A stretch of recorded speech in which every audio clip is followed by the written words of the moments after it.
शांति। आज की तारीख है 26/2/15 और आज की ज्ञान मुरली का शीर्षक है मीठे मीठे शिव बाबा, जो कि हमें विषय विकारों से मुक्त करके तमो प्रधान दुनिया से सतो प्रधान दुनिया में सतो प्रधान बना करके ले जाते हैं। तो बाप दादा कहते हैं कि मीठे बच्चे अब विकारों का दान दो तो ग्रहण उतर जाए और ये तमो प्रधान दुनिया सतो प्रधान बने। प्रश्न है, तुम बच्चों को किस बात से कभी भी तंग नहीं होना चाहिए? सभी ध्यान से इसका जवाब सुने, क्योंकि जीवन के अंदर जब किसी बातों की कठिनाइयां आती हैं, समस्याएं आती हैं, परीक्षाएं आती हैं या फिर असहनीय बातें कर्म भोगना के रूप में या संबंध या संबंधियों के रूप में जब सामने आती हैं, तो जो कार्य हम करना चाहते वो नहीं कर पाते, जो संबंध निभाना चाहते वो नहीं निभा पाते, जो सहन करना चाहते वो नहीं सह पाते। और फिर जीवन के अंदर जब कभी ऐसे कठिन घड़ियां आती हैं, फिर ऐसी भी कभी घड़ियां जीवन के अंदर आती हैं कि अकेले हो जाते, एकांत में ही समय व्यतीत करना होता, कोई आसरा नहीं, सहारा नहीं, आधार नहीं। तो ऐसे समय पर निराश हो जाते, उदास हो जाते, हताश हो जाते। तो फिर क्या होता है, संकल्प चलते हैं कि इससे तो जीवन ही समाप्त हो जाए, अर्थात जीवन जीने की जो इच्छा है, जो रुचि है, वो निकल जाती है। तो बाबा भी हमें यही बात समझाते हुए कहते हैं कि तुम्हें अपनी लाइफ जीवन से कभी भी तंग नहीं होना चाहिए, क्योंकि ये हीरे जैसा जन्म गाया हुआ है, इसकी संभाल भी करनी है। तंदुरुस्त होंगे तो नॉलेज भी सुनते रहेंगे और यहाँ जितने दिन जिएंगे कमाई होती रहेगी, हिसाब किताब भी चुकतू होते रहेंगे। अच्छा, गीत बजा है ओम नमो शिवाय, पितु मातु सहायक स्वामी सखा, तुम ही हमारे एक सहारे हो। मुरली की शुरुआत ओम शांति। शिव भगवानु वाच ब्रह्मा बाबा के द्वारा आज गुरुवार है। तुम बच्चे कहेंगे सतगुरुवार, क्योंकि सतयुग की स्थापना करने वाला भी है, सत्यनारायण की कथा भी सुनाते हैं प्रैक्टिकल में, नर से नारायण भी बनाते हैं, गाया भी जाता है सर्व का गति सदगति दाता, फिर वह वृक्षपति भी है। तो ये सारी महिमा किसकी हुई?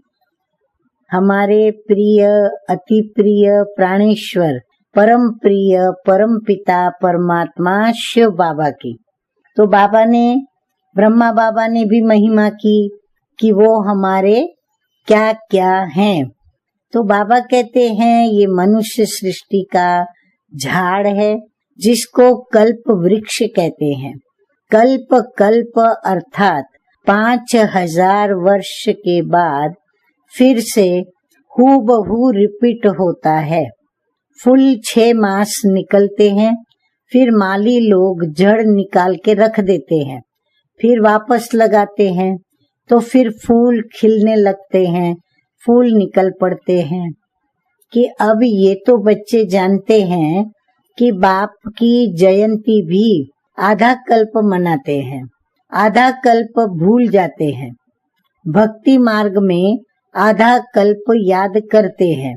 बाबा कब आकर के गार्डन ऑफ फ्लावर्स स्थापन करेंगे, अब ये तो बच्चे जानते हैं कि बाप की जयंती भी आधा कल्प मनाते हैं, आधा कल्प भूल जाते हैं।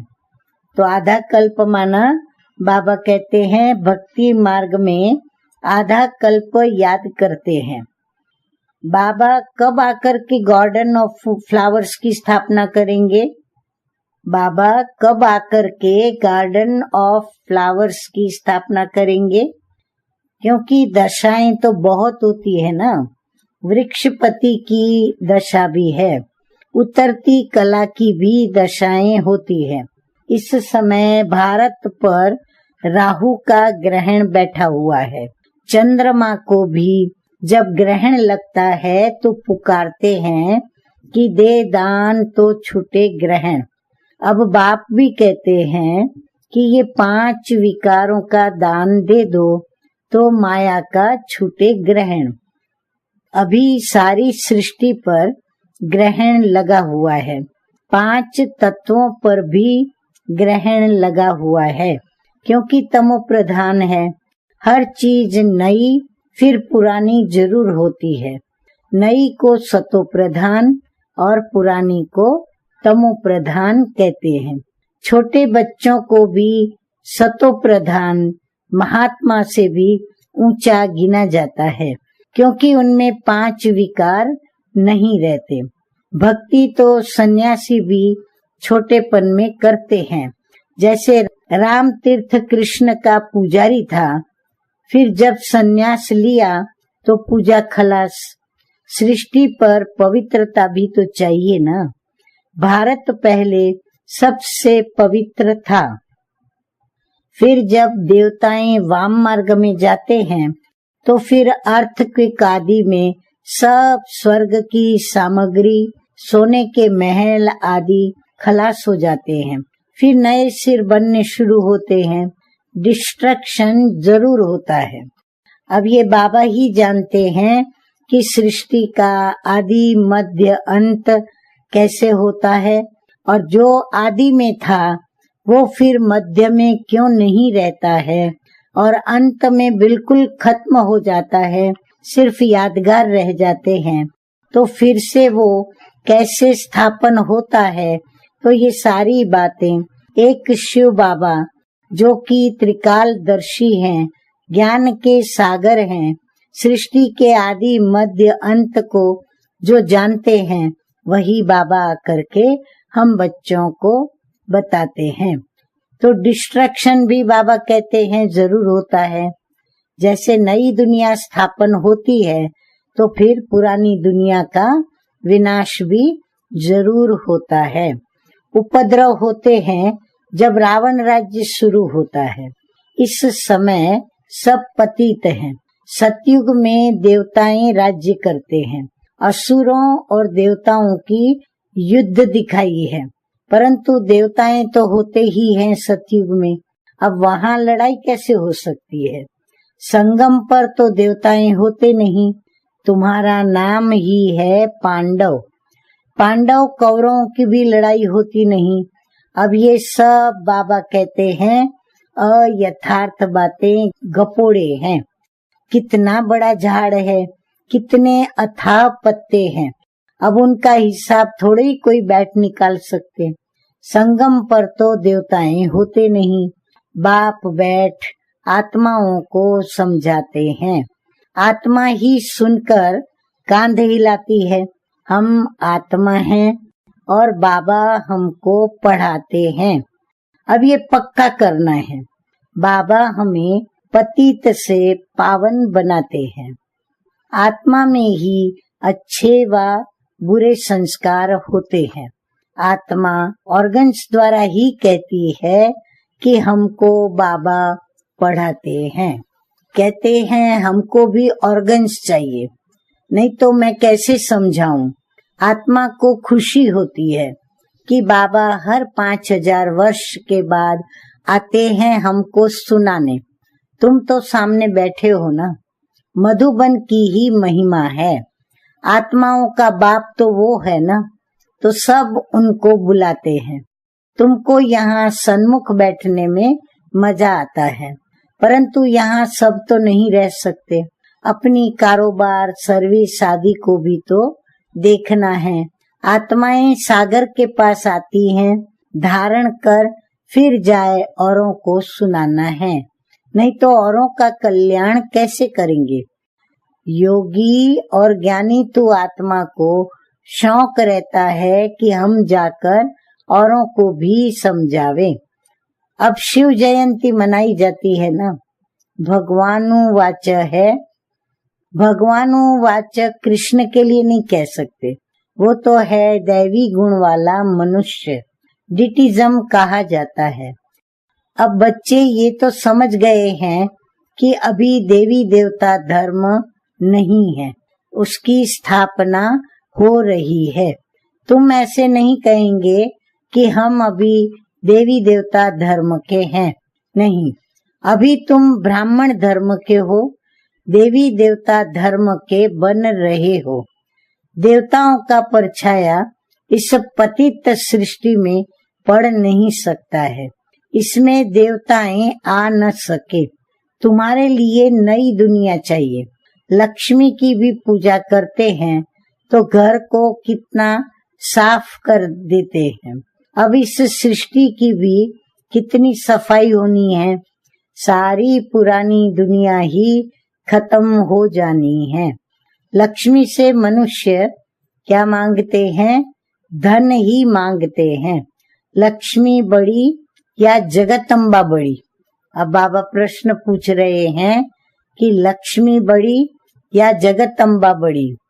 अम्बा के मंदिर भी बहुत है, मनुष्यों को कुछ भी पता नहीं है। तुम समझते हो लक्ष्मी तो स्वर्ग की मालिक और जगदम्बा जिसको सरस्वती भी कहते हैं वही जगदम्बा फिर जाकर ये लक्ष्मी बनती है। तो तुम्हारा पद ऊंचा है, देवताओं का पद कम है। ऊंच ते ऊंच तो ब्राह्मण चोटी है ना, तुम हो सबसे ऊंच, तुम्हारी महिमा है। सरस्वती जगदम्बा उनसे क्या मिलता है? सृष्टि की बादशाही। वहां तुम धनवान बनते हो। ये कहाँ की बात बता रहे हैं बाबा? सतो प्रधान सतयुग की। वहां तुम धनवान बनते हो, विश्व का राज्य मिलता है, फिर वापस गरीब बनते हो, भक्ति मार्ग शुरू होता है, फिर लक्ष्मी को याद करते हैं। हर वर्ष लक्ष्मी की पूजा भी होती है। लक्ष्मी को हर वर्ष बुलाते हैं, जगदम्बा को कोई हर वर्ष नहीं बुलाते। जगदम्बा की तो सदैव पूजा होती ही है, जब चाहे तब अम्बा के मंदिर में आ जाए। यहाँ भी जब चाहो जगदम्बा से मिल सकते हो। तुम भी जगदम्बा हो ना, सबको विश्व का मालिक बनने का रास्ता बताने वाले हो।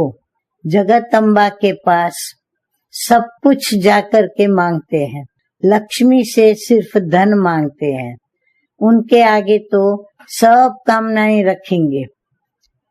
तो सबसे ऊंच मर्तबा तुम्हारा अभी है, जबकि बाप के आकर बच्चे बने हो और बाप तुम्हें वर्षा देते हैं। अभी तुम हो ईश्वरीय संप्रदाय, फिर होंगे दैवी संप्रदाय। इस समय सब मनोकामनाएं भविष्य के लिए पूरी होती है। कामना तो मनुष्य को ही रहती है ना, तुम्हारी सब कामनाएं पूरी होती है। ये तो है आसुरी दुनिया। बच्चे देखो कितने पैदा करते हैं। तुम बच्चों को तो साक्षात्कार भी कराया जाता है कि सतयुग में कैसे श्री कृष्ण का जन्म होता है। वहाँ तो सब कायदेशीर होता है, दुख का नाम नहीं रहता। उनको कहा ही जाता है सुख धाम। तुमने अनेक बार सुख में पास किया है, अनेक बार हार भी खाई है और जीत भी पाई है। अभी स्मृति आई है कि हमको बाबा पढ़ाते हैं। स्कूल में नॉलेज पढ़ते हैं, साथ साथ मैनर्स भी सीखते हैं ना। वहाँ कोई इन लक्ष्मी नारायण जैसे मैनर्स नहीं सीखने हैं।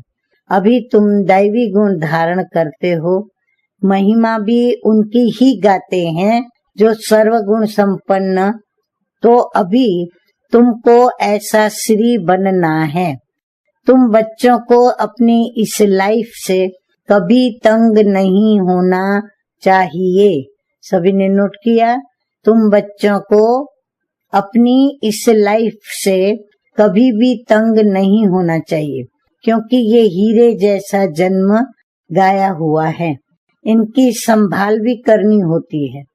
तंदुरुस्त होंगे तो नॉलेज सुनते रहेंगे, बीमारी में भी नॉलेज सुन सकते हैं, बाप को याद भी कर सकते हैं।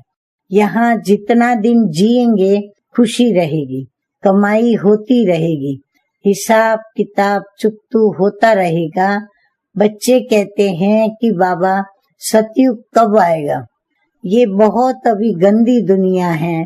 बाप कहते हैं अरे पहले कर्मातीत अवस्था तो बनाओ, जितना हो सके पुरुषार्थ करते रहो। बच्चों को भी सिखलाना चाहिए कि शिव बाबा को याद करो। ये है अव्यभिचारी याद, एक शिव की भक्ति करना। ये है अव्यभिचारी भक्ति, सतो प्रधान भक्ति। फिर देवी देवताओं को याद करना है, भक्ति भी है उनकी सतो। बाप कहते हैं उठते बैठते मुझ बाप को याद करो। बच्चे ही बुलाते हैं कि हे पतित पावन, हे लिबरेटर, हे गाइड। ये आत्मा ने कहा कि बच्चे याद करते हैं और बाप अभी स्मृति दिलाते हैं कि तुम याद करते आए हो कि हे दुख हरता सुख करता आओ, आकर दुख से छुड़ाओ, लिबरेट करो और शांति धाम में ले जाओ। बाप कहते हैं तुमको शांति धाम में ले जाऊंगा, फिर सुख धाम में तुमको साथ नहीं देता हूँ, साथ मैं अभी ही देता हूँ। सभी आत्माओं को घर ले जाता हूँ। मेरा अभी पढ़ाने का साथ है और फिर वापस घर ले जाने का साथ है। बस मैं अपना परिचय तुम बच्चों को अच्छी रीति बैठ सुनाता हूँ। जैसे जैसे जो पुरुषार्थ करेंगे उस अनुसार फिर वहाँ प्रारब्ध पाएंगे। अब समझ तो बाप बहुत देते हैं, जितना हो सके मुझे याद करो तो विकर्म विनाश होंगे और उड़ने के पंख मिल जाएंगे। आत्मा को कोई ऐसे पंख नहीं है, आत्मा तो एक छोटी बिंदी है। ये अब किसी को भी पता नहीं कि आत्मा में कैसे 84 जन्मों का पाठ नूंधा हुआ है। न आत्मा का किसको परिचय है, ना ही परमात्मा का परिचय है। तब बाप कहते हैं कि मैं जो हूँ, जैसा हूँ, मुझे कोई भी जान नहीं सकता है। मेरे द्वारा ही मुझे और मेरी रचना को जान सकते हैं। बाबा कहते हैं कि मैं ही आकर तुम बच्चों को अपना परिचय देता हूँ कि आत्मा क्या है वह भी बताता हूँ। इनको सोल रियलाइजेशन कहा जाता है। आत्मा भ्रुकुटी के बीच में रहती है। कहते भी हैं कि भ्रुकुटी के बीच चमकता है अजब सितारा। परंतु आत्मा क्या चीज है ये बिल्कुल कोई नहीं जानते हैं। जब कोई कहते हैं कि आत्मा का साक्षात्कार हो तो उन्हें समझाओ कि तुम तो कहते हो भ्रुकुटी के बीच में स्टार है, तो स्टार को क्या देखेंगे? टीका भी स्टार का ही देते हैं, चंद्रमा में भी स्टार दिखाते हैं। वास्तव में आत्मा है स्टार। अभी बाप ने समझाया है तुम ज्ञान सितारे हो, बाकी वह सूर्य चांद सितारे तो मांडवे को रोशनी देने वाले हैं, वो कोई देवताएं नहीं है। भक्ति मार्ग में सूर्य को भी पानी देते हैं। भक्ति मार्ग में ये बाबा भी सब करते थे। हाँ, ये ब्रह्मा बाबा अपनी बात बताते हैं कि बाबा भी सब करते थे। सूर्य देवताय नमः, चंद्रमा देवताय नमः कहकर पानी देते थे। ये सब है भक्ति मार्ग। इसने तो बहुत भक्ति की हुई है। नंबर 1 पूज्य, तो फिर नंबर 1 पुजारी भी बने हैं। नंबर तो गिनेंगे ना, रुद्रमाला के भी तो नंबर हैं।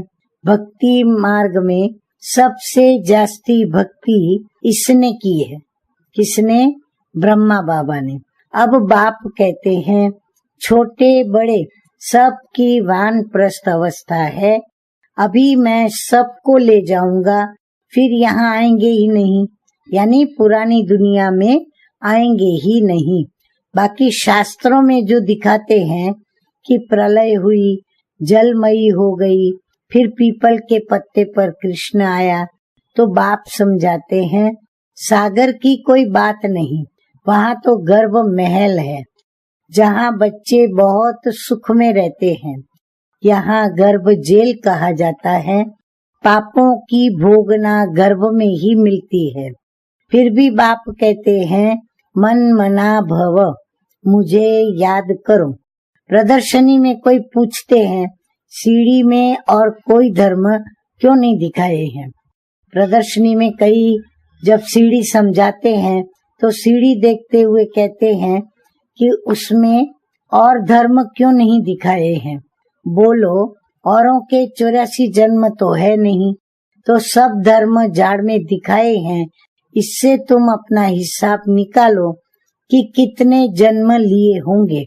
हमको तो सीढ़ी 84 जन्मों की दिखानी है। बाकी सब चक्र में और झाड़ में दिखाए हैं। इनमें सब बातें समझाई हैं। नक्शा देखने से बुद्धि में आ जाता है ना कि लंदन कहाँ है, फलाना शहर कहाँ है, तो बाप कितना सहज कर समझाते हैं। सभी को यही बताओ कि 84 का चक्र ऐसे फिरता है। अभी तमो प्रधान से सतो प्रधान बनना है, तो बेहद के बाप को याद करो तो तुम पावन बन जाएंगे और फिर पावन दुनिया में चले जाएंगे। कोई तकलीफ की बात नहीं है। जितना समय मिले बाप को याद करो तो पक्की टेव पड़ जाएंगी। बाप की याद में तुम दिल्ली तक पैदल जाओ तो भी थकावट नहीं होगी। देखो बाबा कितनी हिम्मत देते हैं, कितना हमें विश्वास दिलाते हैं कि आत्म अभिमानी होकर के यदि हम चलेंगे तो दिल्ली तक भी चले जाएं, थकावट नहीं होगी। सच्ची याद होगी तो देह का भान टूट जाएगा, फिर थकावट हो नहीं सकती। पिछाड़ी में आने वाले और ही याद में तीखे जाएंगे। सभी ने ये बात नोट की। सच्ची याद होगी तो देह भान टूट जाएगा और फिर थकावट हो नहीं सकती। अच्छा, मीठे मीठे सिकिलदे बच्चों प्रति मात पिता बाप दादा का याद प्यार और गुड मॉर्निंग। रूहानी बाप की रूहानी बच्चों को नमस्ते। हम रूहानी बच्चों का रूहानी बाप दादा को याद प्यार, गुड मॉर्निंग और नमस्ते नमस्ते। धारणा के लिए मुख्य सार की 2 बातें। नंबर 1, बाप की अव्यभिचारी याद में रहकर देह भान को खत्म करना है। अपनी कर्मातीत अवस्था बनाने का पुरुषार्थ करना है। इस शरीर में रहते अविनाशी कमाई जमा करनी है। नंबर 2 है, ज्ञानी तो आत्मा बन औरों की सर्विस करनी है। बाप ने जो सुना है उसे धारण कर दूसरों को सुनाना है। 5 विकारों का दान दे राहु के ग्रहण से मुक्त होना है। वरदान है आज का, माया के खेल को साक्षी होकर देखने वाले सदा निर्भय माया जीत भव। समय प्रति समय जैसे आप बच्चों की स्टेज आगे बढ़ती जा रही है, ऐसे अब माया का वार नहीं होना चाहिए। माया नमस्कार करने आए परंतु वार करने नहीं। यदि माया आ भी जाए तो उसे खेल समझकर देखो। ऐसे अनुभव हो जैसे साक्षी होकर हद का ड्रामा देखते हैं। माया का कैसा भी विकराल रूप हो, आप उसे खिलौना और खेल समझकर देखेंगे तो बहुत मजा आएगा। फिर उससे डरेंगे व घबराएंगे नहीं। जो बच्चे सदा खिलाड़ी बनकर साक्षी हो माया का खेल देखते हैं, वो सदा निर्भय व माया जीत बन जाते हैं। अभी हम सुनेंगे स्लोगन। तो स्लोगन है, ऐसा स्नेह का सागर बनो जो क्रोध समीप भी आ न सके। ओम शांति।